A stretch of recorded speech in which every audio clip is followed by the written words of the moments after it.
I was sitting in the corner chair of the attorney's office, the kind of stiff, uncomfortable seat that makes you feel like you're already in trouble. My name's Oliver. I'm 29, and I had been bracing myself for this moment for weeks. The reading of my parents' will was supposed to be a formality, something sad, yes, but straightforward. They'd always preached fairness, always said, we treat our kids equally. I believed them. I don't know why I still believe them.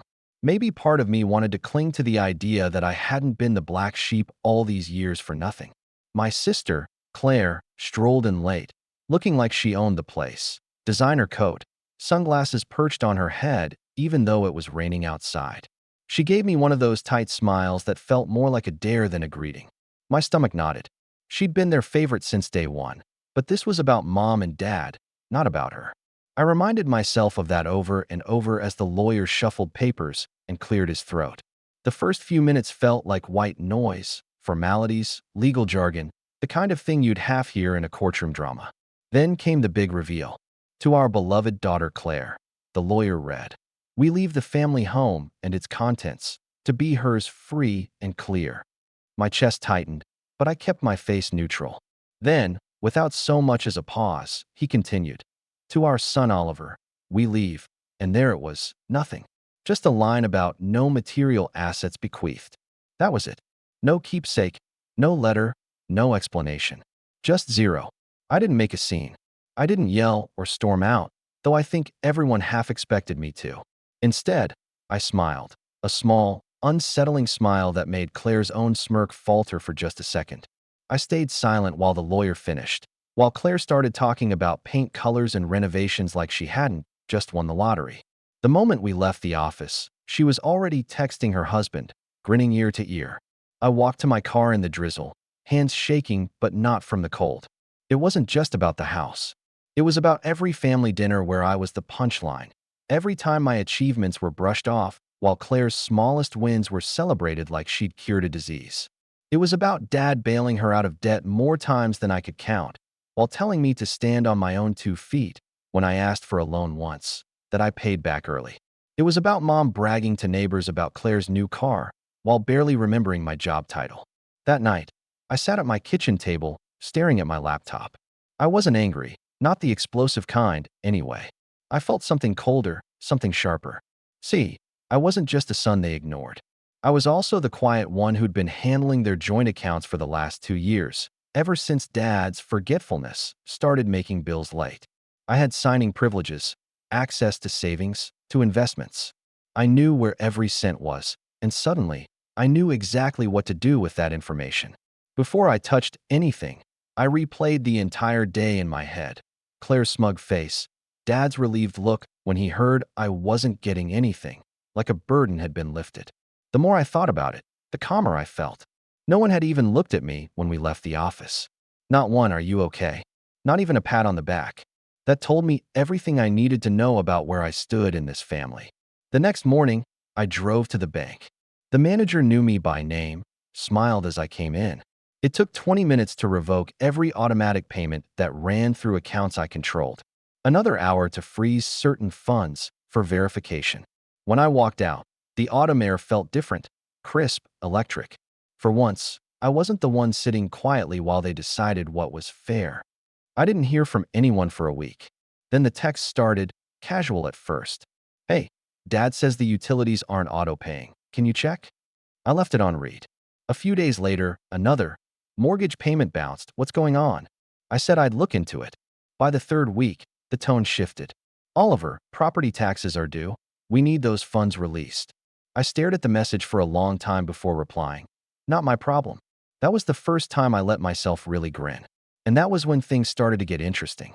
The silence after my "not my problem" text didn't last long. 2 hours later, my phone buzzed with Claire's name flashing on the screen. I let it ring out. She immediately tried again, then left a voice message that I didn't bother listening to right away. I knew exactly how it would sound.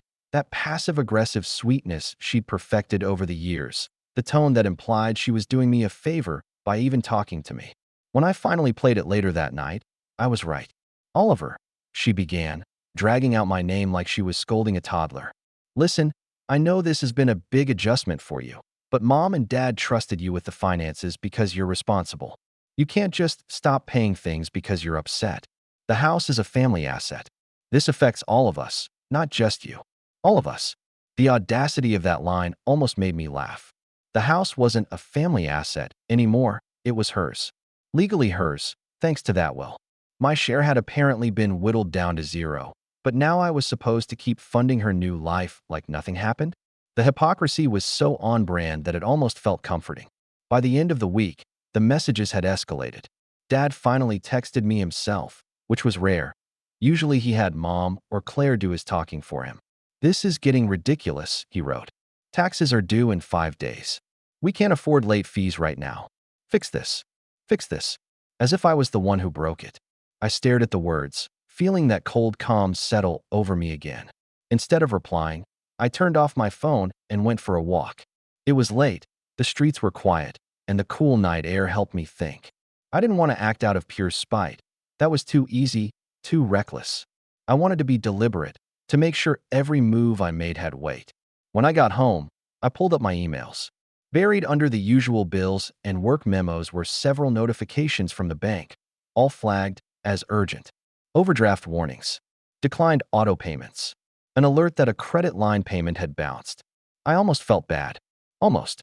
The next morning, I drove past the family house just to see what was happening on their end. Sure enough, Claire's SUV was parked out front, next to a stack of unopened mail on the porch. The paint on the shutters was already starting to chip. Dad had been meaning to fix that for years, but never got around to it. I saw her through the window pacing with her phone, probably yelling at some poor customer service rep. For a second, I thought about going up and knocking just to watch her face, but I decided against it. Let the tension simmer. That weekend, I got invited to a cousin's birthday dinner, the first family gathering since the will reading. Normally, I would have skipped it, but something told me I needed to show up this time. Needed to be seen. When I arrived at the restaurant, the energy shifted immediately. Conversations hushed, and I could practically feel every eye on me. Claire was already there, sitting next to mom, looking put together as ever. She gave me a little wave, her nails perfectly manicured, as if we were just two siblings having a minor disagreement. I sat at the other end of the table. For the first 20 minutes, nobody said a word to me. Then, over appetizers, mom leaned across the table and said, "Oliver, can we talk about this after dinner? We really need to get this whole situation resolved." "What situation?" I asked evenly. "The one where you left me nothing, or the one where Claire's bills keep bouncing?" The table went dead silent. You could have heard a pin drop. Mom frowned like I'd just said something wildly inappropriate. "You don't have to be dramatic. You know this isn't personal." That was the moment I realized they still didn't get it. To them, this was just a hiccup, a little family drama to smooth over. They thought they could guilt me back into line, the way they always had. Claire jumped in then, trying to play mediator. "Oliver, we can work something out," she said, her voice dripping with faux patience. "I'm willing to let you stay involved with the finances, but you need to be reasonable. This isn't just about you. You're punishing mom and dad too." I set my fork down, took a slow sip of water, and said, "I'm not punishing anyone. I just stopped doing free labor for people who don't think I'm worth a single cent." Her face tightened, and for a brief moment, I saw the mask slip. She wasn't used to me talking back, wasn't used to me not playing the peacekeeper. Dinner ended early after that. People made excuses, saying they had early mornings or other plans. I didn't care. I'd made my point. As I left, Dad caught up to me in the parking lot. "Son, this is getting out of hand," he said, lowering his voice like we were conspirators. "Claire can't handle these bills on her own. You know that. Just get things back on track for now. We'll sort out the rest later." "Later like when?" I asked. Because as far as I can tell, the will was the final word. He sighed, rubbed his forehead, and muttered something about how lawyers overcomplicate things. It was almost funny. He still thought this was negotiable. Over the next couple of weeks, the pressure ramped up. Mom started calling daily, leaving voicemails about family unity and how disappointed she was in me. My aunt even called at one point, telling me I was being cruel and that Claire was under a lot of stress right now. The last straw came when I got an email from a contractor. Apparently, Claire had started renovations on the house and tried to put the deposit on one of the accounts I'd frozen. The email was a polite but firm notice that the payment had been declined. Attached was the estimate, nearly $30,000 for new floors, cabinets, and landscaping. That night, I got another text from Claire. We need to meet. Tomorrow. This has gone far enough. I stared at it for a long time, my fingers hovering over the keyboard. Something in me knew this was the turning point, the moment where everything was going to shift from passive-aggressive texts to a full-on confrontation. And honestly, I was ready for it. The next day, I didn't bother dressing up for whatever meeting Claire had in mind. Jeans, hoodie, no effort. If she wanted me to take this seriously, she could have started by taking me seriously years ago. When I pulled up to the house, I noticed two things right away. There was a moving truck parked in the driveway, and Claire's husband was standing outside giving instructions to two workers carrying furniture inside. At first, I thought maybe they were just moving some of their stuff from their apartment, but then I saw what they were carrying. My parents' old dining room table. The one we'd eaten at every Christmas, every Thanksgiving, every Sunday dinner when I was a kid. My table, or at least, that's what I'd always thought. I parked and walked up slowly, almost cautiously. What's going on here? I asked, my voice even but sharp enough to make her husband flinch a little. Claire came out the front door, arms crossed, wearing that smug smile I'd seen too many times. We're moving in, she said simply, like it was the most obvious thing in the world. The house is mine now, Oliver. Might as well make it feel like home. I see that, I said, glancing at the table being carried inside. Guess Mom and Dad's stuff didn't even make it past the first month. Claire's face didn't change. We're donating what we don't want. It's for the best, a fresh start. I don't know why, but that line, what we don't want, hit me harder than anything else she'd said.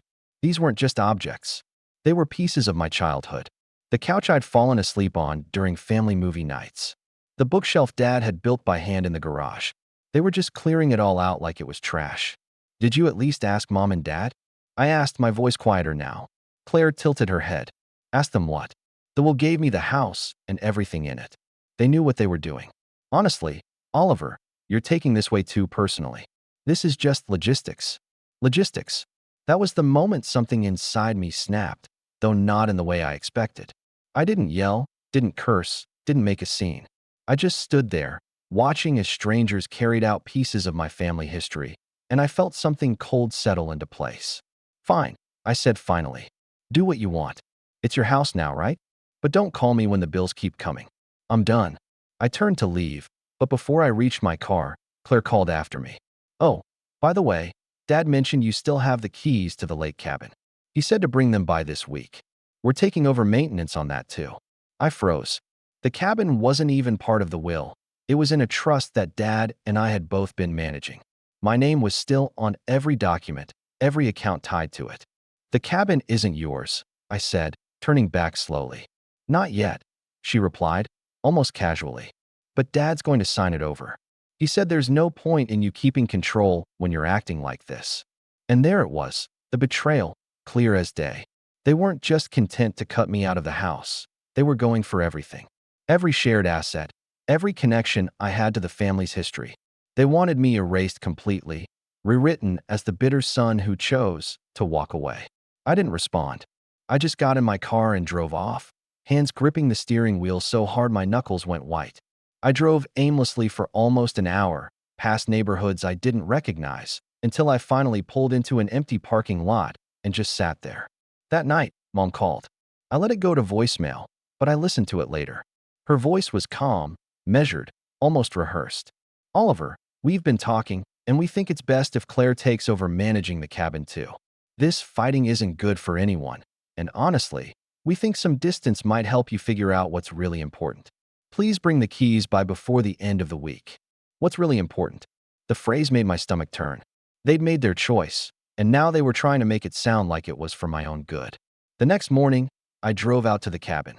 It was early, mist still hanging over the lake, and the air was so still it almost felt wrong to breathe too loudly. I sat on the porch steps for a long time, thinking about all the summers we'd spent here. Fishing with Dad, campfires with cousins, even the time Claire broke her arm falling off the dock, and everyone made me feel guilty for not watching her more carefully.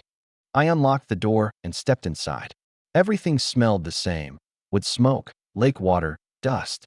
I walked through each room slowly, almost like I was saying goodbye, and then I sat at the kitchen table and took out my phone. I had the power to transfer control of the trust funds with a few taps, to put every asset under Claire's name right there and then. Instead, I did something else. I changed the access codes, locked everything down tighter than it had ever been, and then I drove back to my apartment, parked my car, and waited. It didn't take long. By that evening, Claire was calling again, her voice sharp now, all pretense of civility gone. You changed the codes. The bank said you locked the trust. What is wrong with you? Do you have any idea how difficult you're making this for everyone? For everyone, or just for you? I asked, my voice steady. She hesitated, then said, Mom and Dad aren't going to put up with this. You're just digging yourself deeper. Good, I said. Let them try. I hung up before she could respond. My phone lit up again a few seconds later, then again and again. I turned it off completely and sat back on my couch, staring at the ceiling. For the first time since the will reading, I didn't feel powerless. I didn't feel like the overlooked son or the family scapegoat. I felt something else entirely, something dangerous. And I had a feeling things were about to get a lot worse before they got better. The calls didn't stop. They came morning, noon, and night. First from Claire, then from Mom, then from numbers I didn't recognize but could guess were aunts, uncles, maybe even Dad borrowing a coworker's phone when I stopped answering his. At first, I left the phone on silent, let the missed calls stack up, but by the third day, the constant buzzing was getting to me. I shut the phone off completely and tossed it in a drawer. That night, I sat in my apartment staring at the dark. The city outside my window kept humming along. Cars passing, muffled voices from the street. But inside, it was quiet. Too quiet.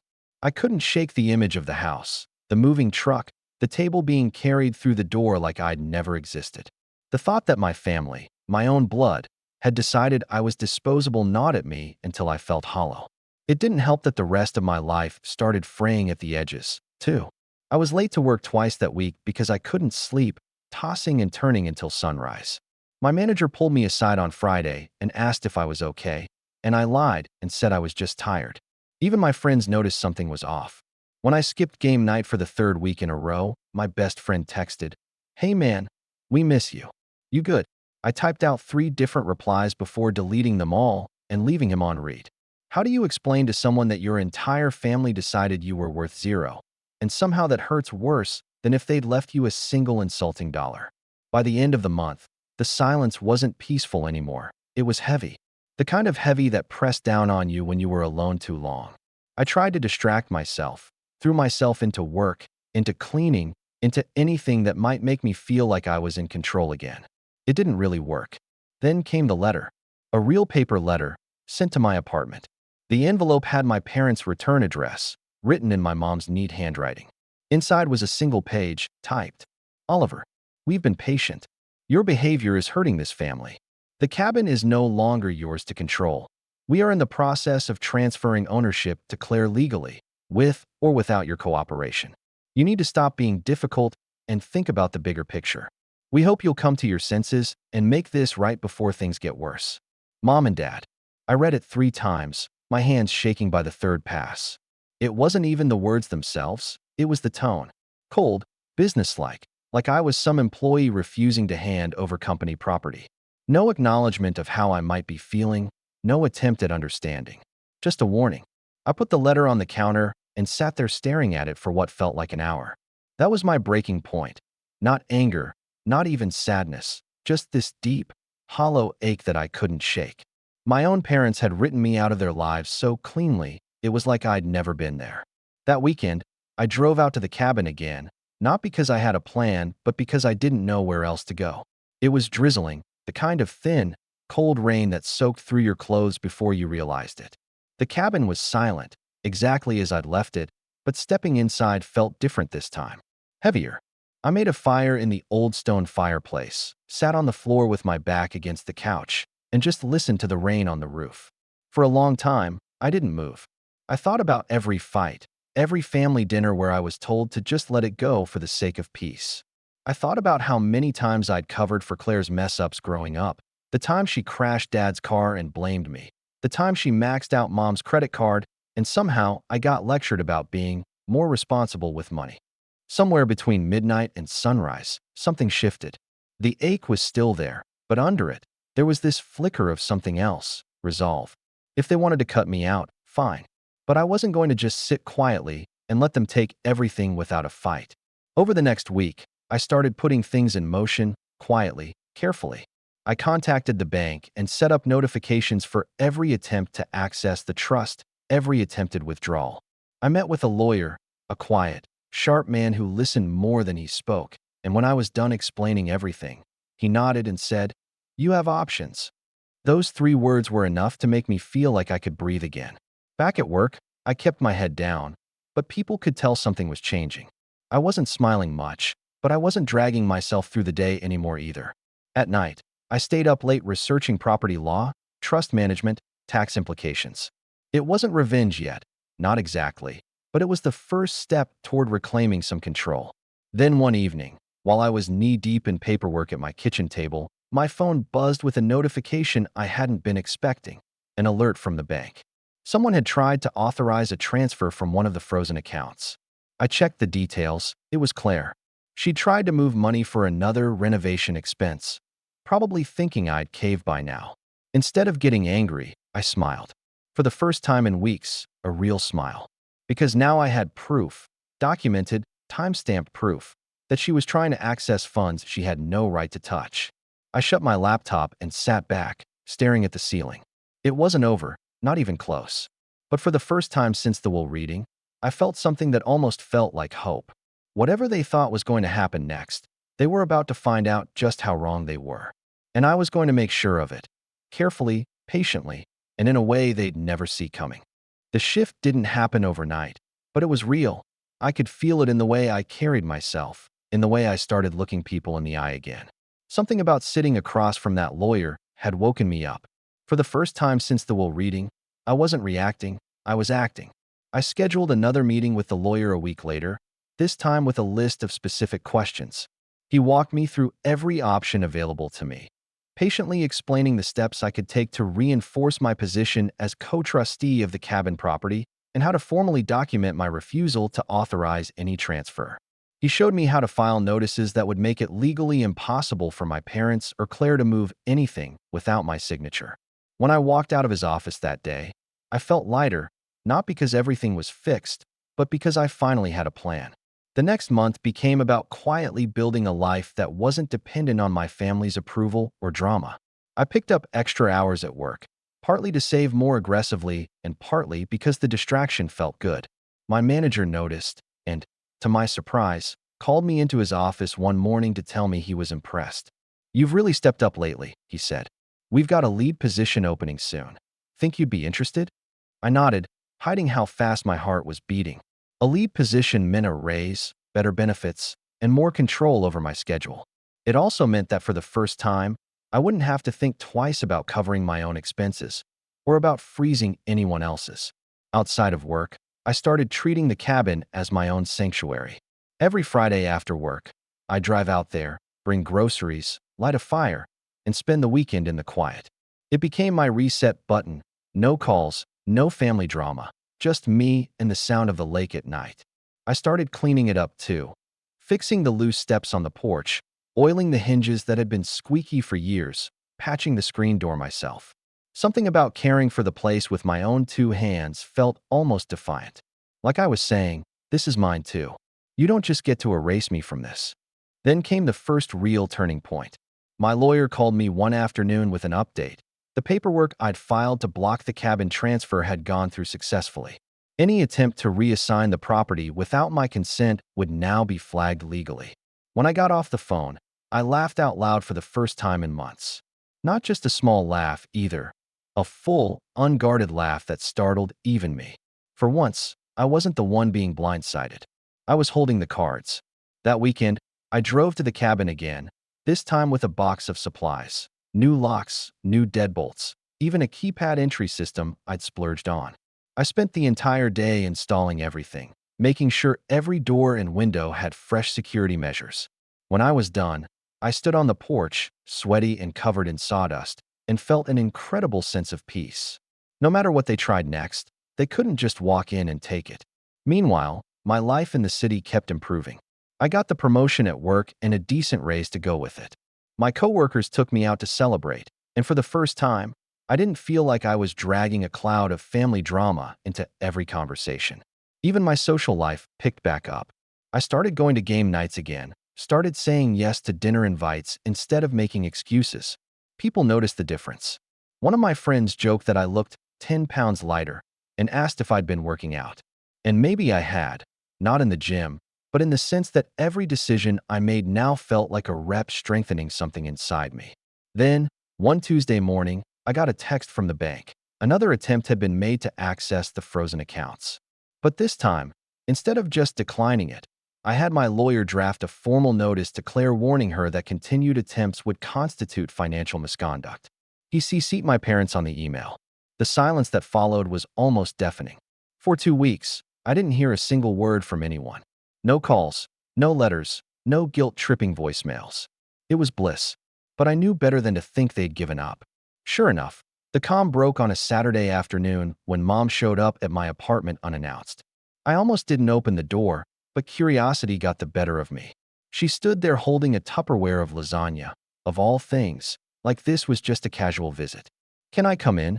she asked, smiling like we hadn't been at war for months. I let her in, but said nothing, just waited. She sat at my kitchen table, placed the lasagna down, and sighed. "Oliver, this has gone far enough," she said gently. "You've made your point. But we can't keep living like this. Your father's blood pressure is through the roof. Claire's been crying constantly. Cry me a river." I cut in, my voice sharper than I intended. She blinked at me, surprised, then continued. "We all just want to move on from this. If you'd release the funds and agree to let Claire handle the cabin, we could put this behind us." There it was, the real reason for the visit. I leaned back in my chair and looked at her, really looked at her. For years, I'd jumped through hoops for that woman, desperate for a scrap of approval. But now, all I felt was a strange calm. "No," I said simply. She stared at me, like she couldn't quite process what she'd just heard. "No, that's right," I said. "No to releasing the funds. No to giving up the cabin. No to pretending any of this is fine." For a long moment, we just sat there in silence. Then she stood, her face tight, and without another word, she left. When the door shut behind her, I exhaled slowly and felt something click into place. I wasn't just surviving anymore. I was choosing. Choosing to draw a line. To stop playing the dutiful son who kept the peace at his own expense. And I had a feeling that line I'd drawn was about to set the stage for everything that came next. Because if my family thought I was done just because I'd stopped answering calls, they were about to find out how much more I was capable of when I finally decided to fight back on my terms. And this time, I wasn't going to let them see me coming. The weekend after Mom's visit, I drove out to the cabin again, partly because I needed to clear my head and partly because I'd started thinking of it less as a family retreat and more as home base. The leaves had started to turn, and the whole place looked like something out of a postcard, gold and red reflections rippling across the lake, the smell of damp earth in the air.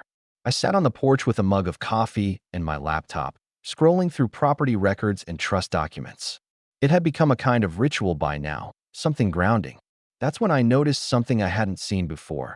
A clause in the trust that stated if one trustee was unwilling to participate in good faith management, the other trustee could petition for sole authority. My parents must have assumed I'd never notice, but there it was in black and white. I scheduled another meeting with my lawyer first thing Monday. He leaned back in his chair as I explained what I'd found, a slow smile spreading across his face. "If they keep pushing," he said, "you could absolutely make a case that they're the ones acting in bad faith. Especially if you've got proof of unauthorized withdrawal attempts." Which, he tapped the folder of bank records I'd brought, "you do." The idea of becoming the sole trustee was tempting, more tempting than I wanted to admit. Not because I wanted to keep the cabin forever, but because I wanted the choice to be mine, not theirs. I wanted to take back every ounce of control they'd tried to strip from me. That week, I also started talking to a financial advisor. I'd never bothered before, figuring my savings were fine where they were, but now I wanted everything airtight. We set up a separate account, one only I could access, and I moved my personal savings and investments there. I also changed every password, every PIN, every security question tied to anything remotely connected to my finances. Each step felt like another brick in a wall I was building between myself and the chaos my family thrived on.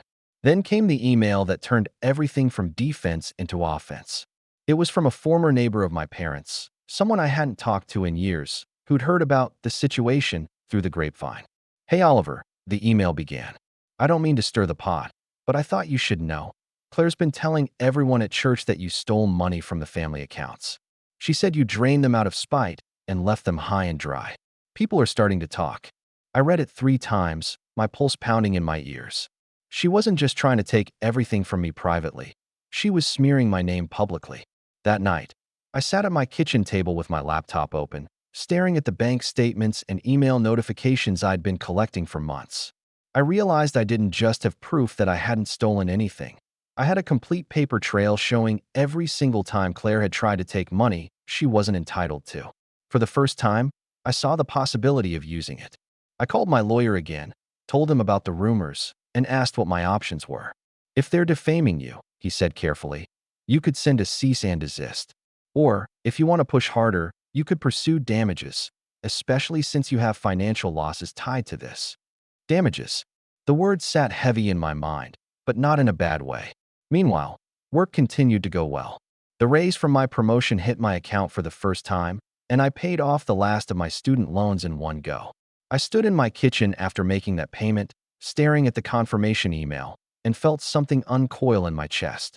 For the first time in my adult life, I was completely debt-free, independent in every way that mattered. I decided to channel that momentum. I started fixing up the cabin more seriously, not just repairs but improvements. New lighting fixtures, fresh coats of paint, even a used kayak I found for sale online. It wasn't just about making it nicer. It was about claiming it, shaping it into something that reflected me instead of my parents' hand-me-down taste. One Friday evening, as I was hauling lumber out of the back of my car for a small deck project, my phone buzzed with a notification, another attempted withdrawal. This time, it wasn't Claire. It was my dad. I froze, staring at the screen, and then, slowly, a smile spread across my face. It wasn't just Claire anymore. Dad had finally decided to get his hands dirty. And that, ironically, made my case even stronger, because now I could prove that both trustees were acting without my consent. I forwarded the alert to my lawyer with a simple message: "Let's move forward." That was the moment everything shifted. I wasn't just reacting anymore. I was preparing. I spent the next few weeks quietly gathering everything I might need. Every email, every text, every voicemail, every failed withdrawal attempt. I had them organized into folders, labeled and time-stamped. I even transcribed some of the more incriminating voicemails where Claire outright admitted to needing the money for renovations, as though it were hers by right. The next time Mom called, I actually answered. "Oliver," she said, clearly surprised I'd picked up. "We need to sit down and have a serious talk about." "We will." I cut in, my tone even. "But not until I have my lawyer present. And not until I've reviewed the last few months of account activity with him. You might want to do the same." There was a long pause on the other end. "Are you threatening us?" she asked finally. "No," I said. "I'm giving you a heads up." When I hung up, I felt that same cold calm I'd felt in the lawyer's office months ago, but stronger now. Sharper. Because now, I wasn't just defending myself. I was setting the stage. And soon enough, they were going to realize just how much power I had, and how careful I'd been with it. And when that day came, there'd be no pretending it was just family drama anymore. I didn't rush the next step. That was the key. If I'd learned anything from months of being pushed, prodded, and baited, it was that patience was my greatest weapon. Revenge wasn't about an explosion. It was about a slow, precise strike that left no room for misunderstanding. The first move came through my lawyer. He drafted and delivered a formal notice to my parents and Claire stating that any further attempts to access the trust without my consent would be documented as a breach of fiduciary duty. A legal term that sounded dry, but the implications were huge. It meant that if they kept going, I could petition not just for sole control of the cabin, but for financial restitution. Within 2 days, I got a flurry of calls. Claire first, her voice tight, brittle, on the edge of snapping. "Are you kidding me?" she hissed. "You got a lawyer involved over a cabin?" "Not over a cabin," I said calmly. "Over months of unauthorized financial activity and slander. But yes, the cabin's included." "You're unbelievable," she shot back. "Mom and Dad are furious. You're tearing this family apart." "No," I replied. I'm just refusing to keep pretending everything's fine while you all walk all over me." Then I hung up. The next call was from Dad later that evening. His tone was different, controlled, almost eerily calm, which I knew meant he was angrier than Claire had been. "Son," he said, "this is family business. Dragging lawyers into it was a mistake. If this escalates, you're going to regret it." "Maybe," I said, letting the silence stretch. "But so will you." I could almost hear him grinding his teeth on the other end. When he finally spoke again, he said, "You always were dramatic." I didn't reply, just let the silence hang until he hung up first. After that, everything went quiet for a while. No calls, no texts, no surprise visits. It felt strange at first, like the calm before a storm. And then one morning, I got an email from my lawyer. My petition for sole control of the trust had been filed and accepted for review. That was when I decided to go one step further. I compiled everything: the bank alerts, the voicemails, the screenshots of texts, the letter they'd sent threatening to transfer the cabin without my consent, into a single file. I wrote a short, clear statement at the top. "This is a complete record of my family's attempt to remove me from shared assets and spread false rumors about my character." Then I sent it to every single extended family member who had reached out to scold me or pressure me over the last few months. Aunts, uncles, cousins, everyone. The responses started trickling in that afternoon. Some were stunned. "I had no idea. I can't believe they did this." Others were less sympathetic, telling me to keep it private, but I ignored those. By the end of the week, the gossip network that Claire had used against me had turned against her. I started hearing from cousins who told me she'd been crying to anyone who would listen, claiming I'd made her look bad. That Friday, I drove to the cabin as usual. I brought my laptop, my new documents, and a bottle of good whiskey. I sat on the porch watching the sun go down over the lake, my phone buzzing every few minutes with new notifications, messages from relatives, from neighbors, even from people I barely knew, all taking my side. Then, just after dark, my phone buzzed again, a text from Claire. "You win. Are you happy now?" I stared at it for a long moment before replying. "I'm not looking to win, Claire. I just wanted you all to see that you can't cut me out of everything and still expect me to clean up your messes." Her reply came fast. "You ruined my reputation. Everyone's talking about me." "No," I wrote back. "You ruined your own reputation. I just showed people the truth." And then I turned my phone off for the night. The following Monday, my lawyer called with the news I'd been waiting for. Based on the documentation of unauthorized withdrawal attempts, the court had granted my petition. I was now the sole trustee of the cabin property. I didn't cheer, didn't gloat. I just sat there in my apartment, staring at the paperwork in my hands, feeling a quiet, deep satisfaction settle over me. The next day, I sent a single email to my parents and Claire with the attached legal order and a short note. "The matter is resolved. Please direct all future communications about the cabin to me directly." I didn't expect a reply, and I didn't get one.